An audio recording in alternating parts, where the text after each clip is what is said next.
सबको जय मसीह की। Praise the Lord. आज का विषय है, प्रभु ने अगुवाई किया है, मृत्यु के बाद आत्मा कहाँ जाती है।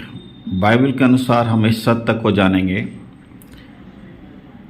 प्रिय भाई बहनों, मृत्यु मानव जीवन का सबसे बड़ा रहस्य है। प्रत्येक मनुष्य कभी ना कभी यह प्रश्न अवश्य पूछता है, जब कोई मर जाता है तो उसकी आत्मा कहाँ जाती है। क्या मृत्यु के बाद सब कुछ समाप्त हो जाता है? क्या आत्मा तुरंत नरक या स्वर्ग में चली जाती है? क्या वह किसी ऐसे स्थान में रहती है जहां हमको पता नहीं?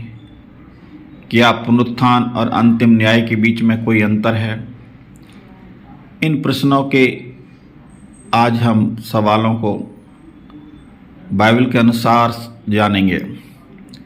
प्रिय भाई बहनों, परंतु एक मसीह के लिए अंतिम अधिकार केवल परमेश्वर का वचन है। इसलिए इस अध्ययन में हम केवल बाइबल के आधार पर समझेंगे कि मृत्यु के बाद आत्मा कहाँ जाती है। सबसे पहले हमको जानना है, पॉइंट नंबर 1, मृत्यु क्या है। बाइबल के अनुसार मृत्यु का अर्थ अस्तित्व का समाप्त हो जाना नहीं है। मृत्यु शरीर और आत्मा का अलग होना है। हम प्रभु के वचन में बार बार पढ़ते हैं। प्रभु के वचन में इस प्रकार लिखा है, सपोपदेशक 12 अध्याय 7 पद, और मिट्टी ज्यों का त्यों मिट्टी में मिल जाएगी, आत्मा परमेश्वर के पास जिसने उसे दिया है लौट जाएगी। जब परमेश्वर ने आदम को बनाया तब उसने मिट्टी से शरीर बनाया और अपने जीवन का सांस उसमें फूंक दिया। इस प्रकार मनुष्य बनकर तैयार हुआ। प्रिय भाई बहनों, हम देखते हैं मनुष्य के अंदर शरीर, आत्मा, प्राण तीन भाग पाए जाते हैं। प्रभु ने तीनों को मिलाकर मनुष्य को तैयार किया। जैसा कि प्रभु के वचन 1 थिस्सलुनीकियों 5 अध्याय 23 पद में पढ़ते हैं, शांति का परमेश्वर आप ही तुम्हें पूरी रीति से पवित्र करे और तुम्हारी आत्मा और प्राण और देह हमारे प्रभु यीशु मसीह के आने तक निर्दोष और सुरक्षित रहे। प्रिय भाई बहनों, मृत्यु के समय शरीर पृथ्वी में लौट जाता है, परंतु आत्मा जीवित रहती है। नंबर 2, हम जानेंगे क्या आत्मा मृत्यु के बाद भी जीवित रहता है। इसका उत्तर है हाँ, क्योंकि यीशु ने स्पष्ट कहा, परमेश्वर मृतकों का नहीं जीवितों का परमेश्वर है। मत्ती 22 अध्याय 31 से 32 तक हम जब पढ़ते हैं, परंतु मरे हुओं के जी उठने के विषय में क्या तुमने यह वचन नहीं पढ़ा जो परमेश्वर ने तुमसे कहा कि मैं इब्राहिम का परमेश्वर, इसहाक का परमेश्वर, याकूब का परमेश्वर हूँ। वह तो मरे हुओं नहीं परंतु जीवितों का परमेश्वर है। प्रिय भाई बहनों, हम इस वचन में देखते हैं अब्राहम, इसहाक और याकूब शारीरिक रूप से मर चुके हैं, फिर भी परमेश्वर ने स्वयं को उनका परमेश्वर कहा। इसका अर्थ है कि उनकी आत्माएं जीवित हैं। तीसरी बात हम सीखेंगे, नंबर 3, धर्मी व्यक्ति की आत्मा कहाँ जाती है। जब कोई व्यक्ति प्रभु यीशु मसीह पर विश्वास करके मरता है तो उसकी आत्मा प्रभु की उपस्थिति में चली जाती है। और हम इस वचन से स्पष्ट देखते हैं, लूका 23 और उसके 43 पद में हम पढ़ते हैं, यीशु ने कहा, मैं तुझसे सच कहता हूं, आज ही तू मेरे साथ स्वर्गलोक में होगा। प्रिय भाई बहनों, जब कोई व्यक्ति प्रभु यीशु मसीह पर विश्वास करके मरता है तो उसकी आत्मा प्रभु की उपस्थिति में चली जाती है। यदि आत्मा हजारों वर्ष तक अचेतन रहती है तो यीशु ऐसा नहीं कहते। चौथी बात हम देखेंगे प्रभु के वचन से, पौलुस के विचार क्या हैं। पौलुस ने कहा, मेरी इच्छा यह है कि कूच करके मसीह के साथ रहूं, क्योंकि यह बहुत अच्छा है। फिर उसने लिखा, हम शरीर से तो दूर होकर प्रभु के साथ निवास करना अधिक चाहते हैं, सो हम सदा ढांढस बांधते रहें और यह जानते हैं कि हम जब तक देह में रहते हैं तब तक प्रभु से अलग हैं, क्योंकि हम रूप को देखकर नहीं पर विश्वास से चलते हैं। इसलिए मेरी प्रिय भाई बहनों, हिम्मत बांधो, ढांढस रखो। यह देह से अलग होकर प्रभु के साथ रहना और भी हमारे लिए उत्तम है। दूसरा कुरिन्थियों 5 अध्याय 6 से लेकर 8 पद तक यह स्पष्ट करता है कि विश्वासी मृत्यु के बाद सीधे प्रभु की उपस्थिति में जाते हैं। नंबर 5, विश्वासी की आत्मा कहाँ जाती है? यीशु ने धनी और लाजर का वर्णन करते हुए बताया, दोनों की मृत्यु के बाद उनकी स्थिति अलग थी। यदि आप इस पूरी कहानी को पढ़ें, लूका 16 अध्याय 19 से 31 पद तक, लाजर अब्राहम की गोद में था, जबकि धनी व्यक्ति पीड़ा के स्थान में था। यह स्थान अंतिम आग की झील नहीं था, बल्कि न्याय की प्रतीक्षा का स्थान था। हम इस घटना में देखते हैं, जो लाजर है वो अब्राहम की गोद में सुख पा रहा है और जो धनवान है वो तड़फ रहा है। इसलिए प्रिय भाई बहनों, आज हमको ये भी जानना जरूरी है। नंबर 6, हम जानेंगे कि अधोलोक क्या है। शब्द हम नए नियम में देखते हैं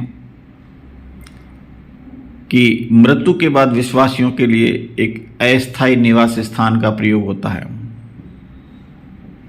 जिसको अधोलोक कहा जाता है। प्रकाशित वाक्य 20 अध्याय 10 और 11 पद में अभी हम पढ़ते हैं, तो वहाँ भी अधोलोक के बारे में बताया गया है कि वहाँ पर उनको जो भरमाने वाला शैतान आग और गंधक की झील में है, जिसमें पशु और झूठा भविष्यवक्ता भी होगा, डाल दिया जाएगा। वे दिन रात युगानुयुग पीड़ा में तड़पते रहेंगे। फिर मैंने एक ऐसे बड़े श्वेत सिंहासन और उस पर बैठा हुआ है देखा, जिसके सामने से पृथ्वी और आकाश भाग गए, उनके लिए कोई जगह ना मिली। प्रिय भाई बहनों, प्रकाशित वाक्य 20 अध्याय 13 से 14 तक हमको बताता है, अंतिम न्याय के समय अधोलोक अपने मृतकों को दे देगा, फिर स्वयं आग की झील में डाल दिया जाएगा। इससे सिद्ध होता है कि आग की झील ही एक स्थान नहीं है। क्या अभी तक कोई आग की झील में गया? नहीं। प्रकाशित वाक्य 19 अध्याय उसका 20 पद हमको स्पष्ट बताता है, बाइबल के अनुसार सबसे पहले पशु झूठा भविष्यवक्ता आग की झील में डाले जाएंगे, उसके बाद शैतान आग की झील में डाला जाएगा। उसके बाद हम पढ़ते हैं प्रकाशित वाक्य 20 अध्याय 11 से 15 तक, फिर अंतिम न्याय के बाद जिनका नाम जीवन की पुस्तक में नहीं होगा, वे आग की झील में डाले जाएंगे। 8वीं बात हम सीखते हैं इस वचन के अनुसार, पुनरुत्थान क्यों जरूरी है। मृत्यु के बाद आत्मा जीवित रहती है, लेकिन परमेश्वर की योजना केवल आत्मा को बचाना नहीं है। प्रिय भाई बहनों, प्रभु यीशु मसीह ने प्रतिज्ञा की थी, यूहन्ना 5 अध्याय हम उसका 28 और 29 पद को जब पढ़ते हैं, प्रभु ने कहा, इससे अचंभा मत करो, क्योंकि वह समय आता है कि जितने कब्रों में हैं उसका शब्द सुनकर निकलेंगे। जिन्होंने भलाई की है वे जीवन के पुनरुत्थान के लिए जी उठेंगे, और जिन्होंने बुराई की है वह देह के पुनरुत्थान के लिए जी उठेंगे। विश्वासियों का महिमा में शरीर होगा। प्रिय भाई बहनों, 9वीं बात हम देखते हैं, यीशु मसीह का पुनरुत्थान हमारी एक आशा है। पहला कुरिन्थियों 15 अध्याय 17 से 23 वचन तक जब हम पढ़ते हैं, प्रभु ने हमको स्पष्ट एक जीवित आशा दिया है। इस वचन में इस प्रकार से लिखा है, यदि मसीह जी उठा तो तुम्हारा विश्वास व्यर्थ है और तुम अब तक अपने पापों में फंसे हो। वरन जो मसीह में सो गए हैं वे भी नाश हुए हैं। यदि हम केवल इसी जीवन में मसीह से आशा रखते हैं तो हम सब मनुष्यों से अधिक अभागे हैं। और जैसे आदम में सब मरते हैं वैसे मसीह में सब जिला जाएंगे, परंतु हर एक अपनी अपनी बारी से पहला फल मसीह, फिर मसीह के आने पर उसके लोग। यदि मसीह जीवित नहीं होते तो हमारी आशा भी व्यर्थ होती। प्रिय भाई बहनों, पहला कुरिन्थियों 15 अध्याय 17 से 20 हमको स्पष्ट करता है, परंतु अब मसीह जी उठे हैं और विश्वासियों के पुनरुत्थान की बारी है। जब प्रभु यीशु मसीह आएंगे हम भी जी उठेंगे। हम अंत में देखते हैं नंबर 10, अंतिम न्याय। हर एक व्यक्ति परमेश्वर के सामने खड़ा होगा। प्रिय भाई बहनों, धर्मी और अधर्मी, उनके कामों का जो उसने इस जीवन में पृथ्वी पर रहते हुए कि उनका न्याय होगा और उनके अनुसार उनको प्रतिफल मिलेगा। हम पढ़ते हैं प्रकाशित वाक्य 20 अध्याय 11 से 15 तक। जो धर्मी जन हैं वो जीवन पाएंगे और जो दुष्ट लोग हैं वो अनंत काल के लिए दंड पाएंगे। इसके बाद प्रिय भाई बहनों, नया स्वर्ग और नई पृथ्वी होगी। धर्मियों के लिए परमेश्वर ने नया स्वर्ग और नया पृथ्वी तैयार किया है। वहाँ ना मृत्यु होगी, ना शोक होगा, ना रोना होगा, ना पीड़ा होगा, ना दुख होगा। जो अंतिम न्याय होगा प्रिय भाई बहनों, वो अनंत दंड का स्थान है, वह है आग की झील। जिन्होंने प्रभु यीशु मसीह पर विश्वास नहीं किया, जिन्होंने मन नहीं फिराया, जिन्होंने सच्चे मन से प्रभु की आराधना नहीं की, जिन्होंने अपना जीवन परमेश्वर को नहीं दिया, प्रिय भाई बहनों, बाइबल बताती है जब न्याय होगा उनको आग की झील में डाला जाएगा। मत्ती 25:46 हमको बताता है, यह शैतान और उसके दूत और उन सब के लिए जिन्होंने परमेश्वर के उद्धार को अस्वीकार किया, जिन्होंने प्रभु के अस्तित्व को अपने जीवन में स्वीकार नहीं किया, यह आग की झील उनके लिए एक अनंत दंड का स्थान है। इसलिए प्रिय भाई बहनों, प्रभु यीशु मसीह ने स्वयं कहा, मार्ग और सत्य और जीवन मैं ही हूँ, बिना मेरे द्वारा कोई भी पिता के पास नहीं पहुँच सकता। यदि तू अपने मुंह से यीशु को प्रभु मान ले और अपने मन से विश्वास करे कि परमेश्वर ने उसे मरे हुए में से जिलाया, तो तू भी उद्धार पाएगा। बाइबल के अनुसार मेरे प्रिय भाई बहनों, मृत्यु अंत नहीं है। मृत्यु के बाद भी आत्मा जीवित रहती है। आज हमने इस वचन के गहराई से सीखा और जाना। मैं परमेश्वर का धन्यवाद करता हूँ, आपने इस वचन को बड़े आत्मा में होकर प्रभु की उपस्थिति में बैठकर सुना। प्रभु आपको बहुत आशीष दे। और यदि ये वीडियो आपको अच्छा लगा है तो इसे लाइक और शेयर और सब्सक्राइब करना ना भूलें, और इसको बार बार देखें और दूसरों को भी शेयर करें।